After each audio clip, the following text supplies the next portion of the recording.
Welcome back to Swirl.Sip.Savor, your passport to the world of wine. I am your host, Beatrice Gautreaux. Travel with me this summer as we explore wine around the world, one region, one bottle, one glass at a time. We're kicking off our summer series today, and over the next 8 weeks, we will explore white wines that some of us just haven't tasted. And it's not because they lack quality. It's simply because we just don't know to look for them. The wine world is vast, and some of its most remarkable wines just live beyond the familiar. So by the end of this episode, you'll have insight into a new bottle that you can uncork this summer, whether with your friends by the pool or a romantic dinner on the beach with your boo. You'll understand the region it comes from and some great pairings to enjoy it with. So next time you're searching for a summer white, you'll have a new bottle to add to your wine rack. So grab your glass, take a seat, and let's get our passport stamped in France.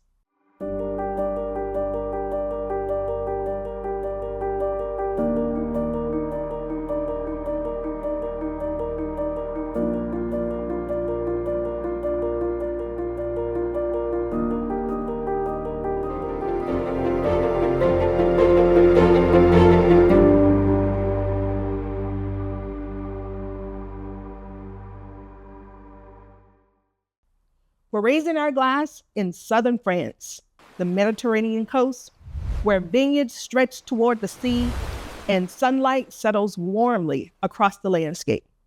This is Languedoc, one of France's oldest wine regions. For much of the 20th century, this region was known primarily for quantity. Large vineyards, high volume production designed for everyday table wine. But over the last few decades, there's been a quiet transformation. Growers have begun lowering their yields. They're investing in vineyard quality, focusing on grapes that really express the region. Today, Languedoc is one of the most exciting regions in France for wines that deliver both character and value. And in this coastal corner, there's one grape that quietly has a reputation for doing exactly what summer should do: refresh. Our specific destination, Picpoul-de-Pinet, a small appellation located near the two lagoons along the Mediterranean coast. Here, the sea isn't just scenery, it shapes the wine. The grape, Picpoul. More specifically, Picpoul Blanc. What do you think Picpoul means? Take a quick guess. Actually means lip stinger. And once you taste this wine, you'll understand why. It's a reference to the grape's naturally bright acidity, its sharpness that hits your palate and immediately wakes it up. Picpoul has been in the Languedoc for generations, especially near the lagoon town of Pinet, where the Mediterranean keeps the city alive even under the warm southern sun. You won't see Picpoul on a wine list as often as you see Chardonnay or Sauvignon Blanc, but among the people who know, it almost has like a cult-like following. It's clean, it's vibrant, it's deeply tied to its place. And in this part of France, Picpoul has always been associated with coastal life. It's the wine poured alongside oysters, shellfish, simple seafood dishes, and not because somebody included it in a cookbook, but because the wine naturally belongs there. The acidity refreshes, the citrus notes lift the delicate flavors, and the mineral edge reflects the landscape. This is one of those pairings that wasn't designed. It actually developed, and over decades, over generations, really, because the wine and the food, they grew up together. It's like your play cousin who you call your brother because you grew up in the same family. That's this wine and the sea. And honestly, those are some of the most satisfying pairings. Today's bottle Goulet-Marine Picpoul de Pinet, 2024. Produced by KV Pomeroz. Pomeroz is a co-op, and it really just means that multiple vineyards, families, grow grapes on their small plots, and then they'll bring their fruit together to make wine collectively. And this matters because in the long run, this model preserves small family vineyards that just might not survive on their own. Many of these growers farm just a few hectares. It's the land that's been in the family for generations. This bottling is one of the co-op's flagship expressions of Picpoul. The grapes are harvested early to protect its natural acidity. Fermentation is in stainless steel to preserve freshness and aromatics. There's no oak, there's no heavy manipulation. The goal is simple: clarity. Let the grapes speak, let the landscape speak. And that's what we have in the glass today. So let's get into the glass. You can see the appearance. It's pale yellow. It's bright, youthful almost. On the nose, the acidity jumps out of the glass. If you're tasting along with me, what are you getting? Some lemon, actually some grapefruit. I struggle with the florals, but I actually do get some blossom here. There's something subtle about it. And then, of course, there's that mineral edge. It's almost like whetstone. Swirl it. Are you tasting along at home? Smell yours. What are you getting? The nose is doing something here. The intensity of the aromas are coming out as you swirl more. Let's try it.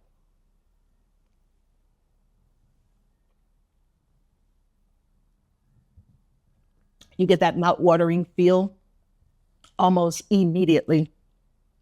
And that's the acidity. The body is light, but it has some energy to it.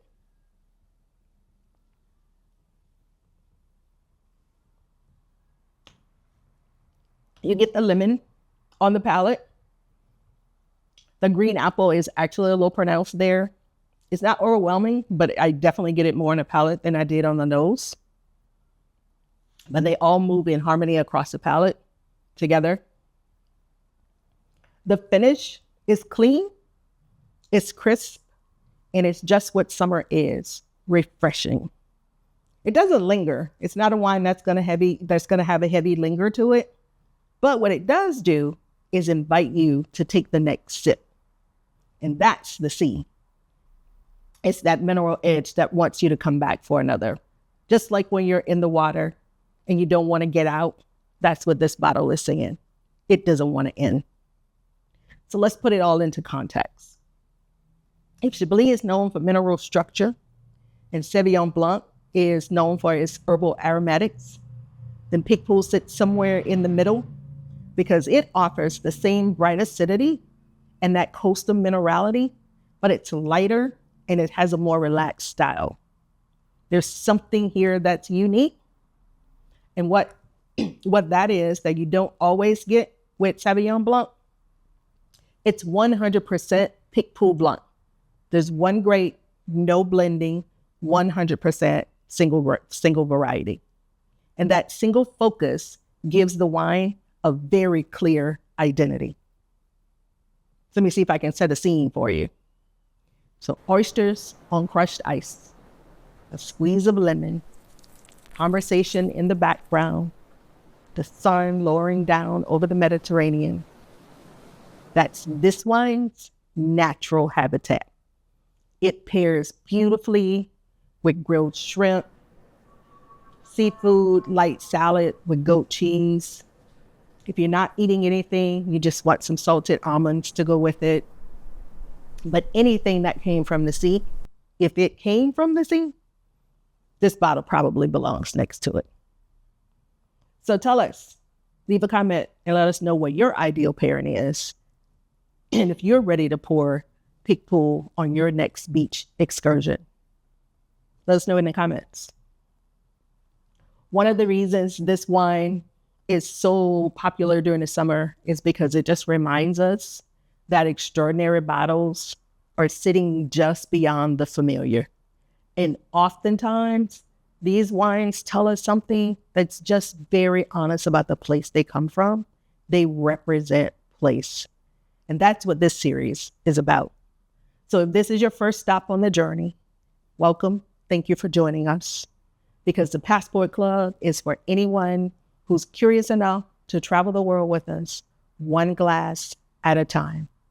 Each bottle is your stamp in your passport. One more place added to your understanding of wine. So hit the subscribe button so you don't miss our next stop. And if you found a new wine today, share it with someone who would enjoy adding Pitcool to their summer wine rotation. Next week, our journey climbs into the mountains of Switzerland. One of the country's most distinctive white grapes grows on steep alpine slopes, and many of us who are outside of the country have never tasted it. I'm super excited about that one. But until then, the glass tilts, the aromas rise, and we remember that wine is more than just what's in the bottle. It's place, it's people, and it's discovery. So until next time, cheers.